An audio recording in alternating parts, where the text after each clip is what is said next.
Harka fuunee akkam jirtu kabajamtootaaf jaallatamtoota chaanaalii keenya chaanaalii Abbuuteek kanneen biyya alaaf biyya keessa teessanii qophii keenya daawwattan nagaa jirtu.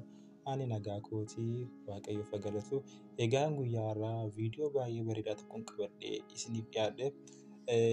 Yeroowwan muraasaaf chaanaalaa yuutuubii keenya irraati isin jalaa bannee turreerra rakkoowwan garaagaraa fida jechuudha daawwattoota koo.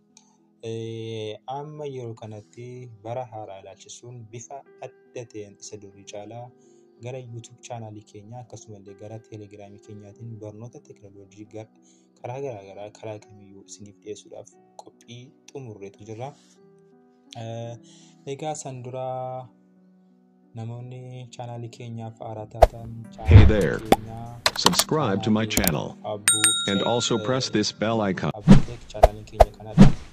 Abbuuteek jechuun yoo barreessanii argattu chaanaalii Abbuuteek subscribe gochuun viidiyoowwan keenya kanneen kana duraalee viidiyoon hedduun ni jiru. Viidiyoon keenya hundumaa akka ilaaltanii irraa barattan akkasumallee kana gara fuulduraatti viidiyoowwan garaagaraa kanneen akka haakingii, piroogiraamingii, viidiyoo editingii fi footoo editingii fi wantoota garaagaraa kamiyyuu wantoota teekinooloojii karaa teekinooloojii waan kamiyyuu barsuudhaaf qophii xumuree jira.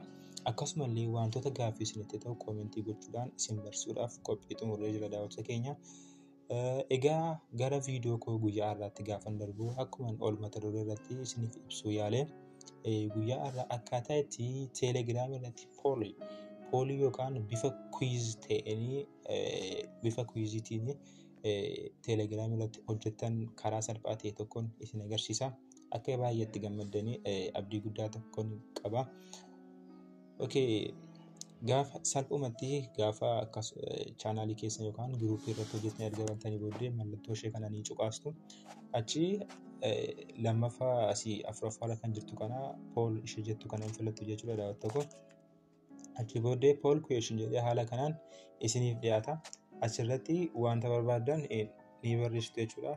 Fakkeenyaaf ani amma zoom jedheema akkasumatti kanan barreessu viidiyoo teekii kan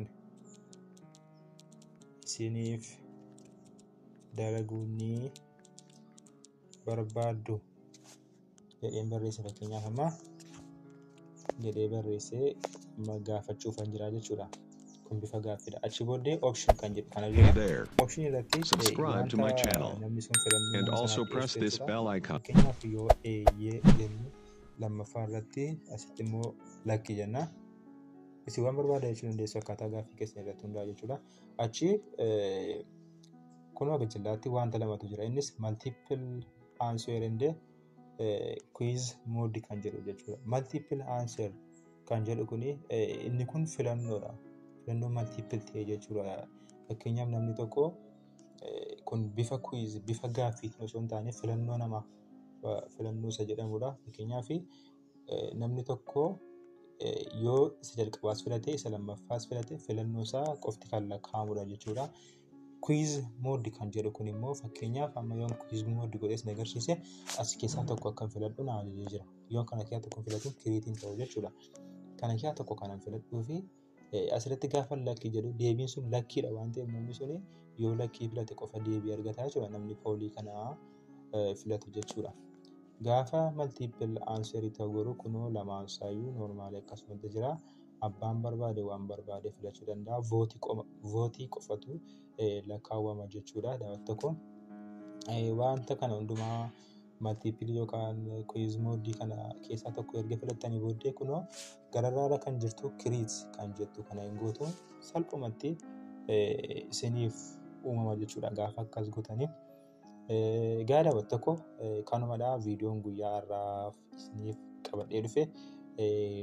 Kana booddee viidiyoowwan garaagaraa bifa adda ta'een isiniif eegaluuf akkuma dura isinitti hime qophii xumurree jirra. Isin chaanaalii keenya subscribe gochuudhaan qophii keenya hordofaa akkasumallee gaaffiiwwan qabdan karaa koomentii nuuf barreessuu hin dagatinaa. Gaaffii keessan kamiyyuu koomentii irra nuuf kaa'aa isin jedha. Baay'ee isin jaalladha. Baay'ee isin kabaja. Hanga viidiyoo kan biraa walitti deemnutti nagaan naaf turaa jecha nagaatti.